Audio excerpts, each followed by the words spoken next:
Avis vascular centre మన దేశంలోనే the best varicose vein hospital.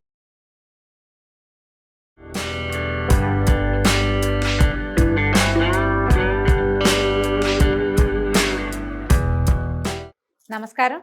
మనం రకరకాల రోటి పచ్చళ్ళు చేసుకుంటున్నాం. కొత్తిమీర పచ్చడి చేసుకుందాం.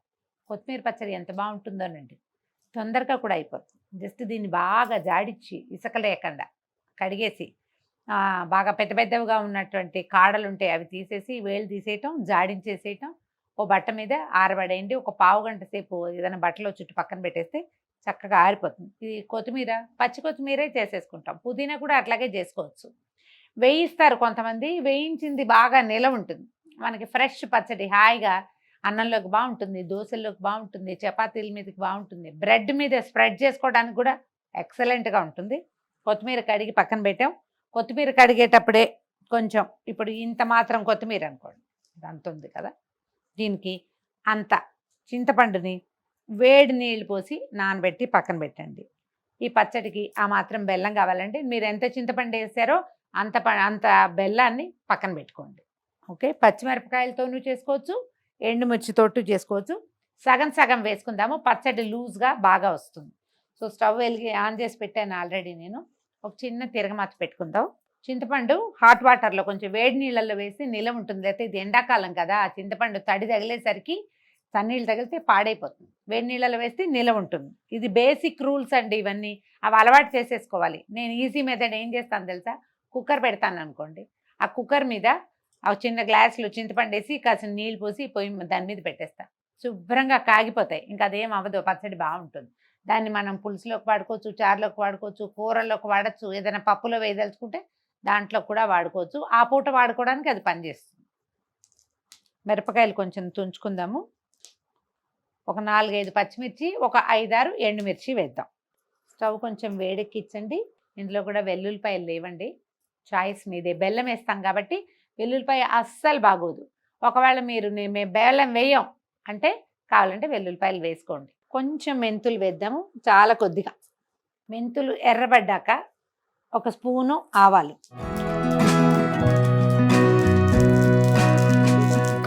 ఆవాలన్నీ పేలినాక ఒక స్పూను మినపప్పు.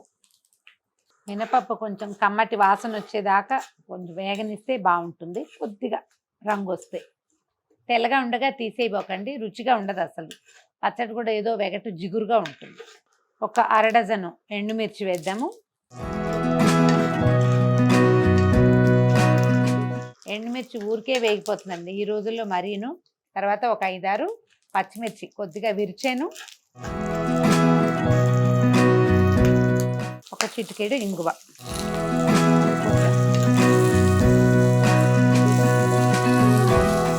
స్టవ్ ఆపేద్దాము. ఒక చిటికెడు పసుపు వేసి ఈ పోపుని తీసి పక్కన పెట్టేసుకుందాం. పోపు కొంచెం చల్లారి పెట్టుకోవాలి మనం. దీన్ని చల్లారనివ్వండి. ఈ లోపల మనం నానబెట్టి పెట్టుకున్నాం కదా చింతపండు, దీంట్లో ఇంచి అలాగా ఈ పీచులు అవి తీసేసేయండి. మొదటే మనం ఏరు పెట్టుకుంటే మరీ మంచిది. కొన్నిసార్లు నానితే కానీ బయటకు రావు. అప్పుడు ఏం చేయాలంటే కాస్త నానాక ఒక మాట అందులో చేసి అలాగా దీన్ని తీసేసి బాగా బరగ్గా ఉన్న పిప్పి తీసి పక్కన పెట్టండి. గుజ్జు తీసి పెట్టుకుంటే మరీ హాయి, లేకపోతే ఒట్టిగా దంచేస్తాం కాబట్టి పర్వాలేదు. ఇలా గట్టిగా ఉన్న ఏసల్ని ఏరేసేద్దాము. ఈ వేయించి పెట్టుకున్న పోపుని రోట్లోకి వేసేసుకుందాము. ఈ పైన మనకి గింజలు కనపడాలి అంటే, పోపు గింజలు కనపడాలి అలాంటి భావాలు ఉంటే పైన తిరగమాత పెట్టుకోవచ్చు. కాకపోతే మనం రోట్లో నూరేటప్పుడు ఏంటంటే మొత్తం అంతా నున్నగా కనపడకుండా గుజ్జు పేస్ట్ అయిపోదు కదా, కొంచెం పోపు కనపడుతూనే ఉంటుంది. కాబట్టి ఇక పై పోపు ఆలోచన చెయ్యనే వద్దు. అది మరి ఏదో బ్యూటిఫికేషన్ కోసం పైన వేసుకోవాల్సింది కానీ లేకపోతే అసలు అవసరమే లేదు.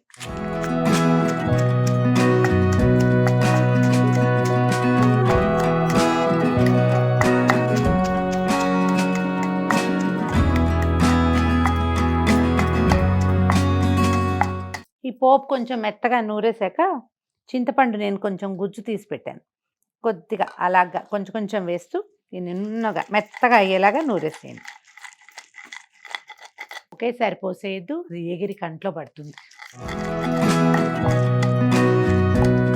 ఇప్పుడు సరిపడా ఉప్పు వేసేసుకుని కొంచెం కొంచెం కొత్తిమీర వేస్తూ దంచేసుకుందాం. మీరు కొత్తిమీరని దగ్గరగా సన్నగా కత్తిరిచ్చేస్తే ఈ తాళ్ళు తాళ్ళుగా అవ్వకుండా కొంచెం బాగా నున్నగా కనపడుతుంది పచ్చడి. లేకపోతే ఏంటంటే ఈ పొడుగాటి కాడలు ఉన్నాయనుకోండి, ఇవి రుచిగా ఉంటాయి. కానీ వీటిలో ఒక రకమైన పీచు ఉంటుంది కదా, అది చేతికి తగులుతూ ఉంటుంది. నచ్చుబాటుగా ఉంటే ఓకే, నచ్చకపోతే దగ్గరికి ఇట్లా తెంపేసేయండి. తెంపితే ఇది బాగా నలిగిపోతుంది, కనపడదు, ఇంకా రుచి ఉంటుంది, చేతికి పట్టుకోకుండా ఉంటుంది. కొత్తిమీర పచ్చడి క్షణాల్లో అయిపోతుందండి. అది నలుగుతుంటేనే మనకి తినబుద్ధి అవుతుంది.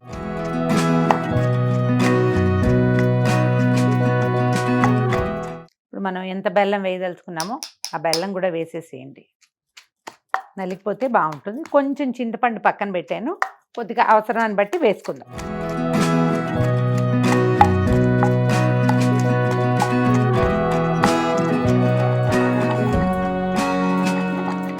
ఉప్పు చూసుకుని సరిపోతే ఒక చిటికెడు ఇప్పుడే దీంట్లో ఉండగానే యాడ్ చేసుకోవచ్చండి. ఎవరికైనా పిల్లలకి చేతిలో పెట్టి నాకి రుచి చూడడం నేర్పించండి. రోటి పచ్చళ్ళ ప్రధానమైన సౌందర్యం అనాలా, దాన్ని ఏమనాలి, అనుభవం ఏంటంటే రోట్లో నుంచి చేతిలోకి వచ్చిన పచ్చడి. ఆ రుచిని అనుభవిస్తే కానీ మనకు అదేమిటో తెలీదు. ట్రై చేసి చూడండి. మనమే నోట్లో వేసుకుంటే మనకు తెలీదు, ఎవరికైనా పెట్టాలి, వాళ్ళు చూసి చెప్పాలన్నమాట. చాలా తీసేద్దాము.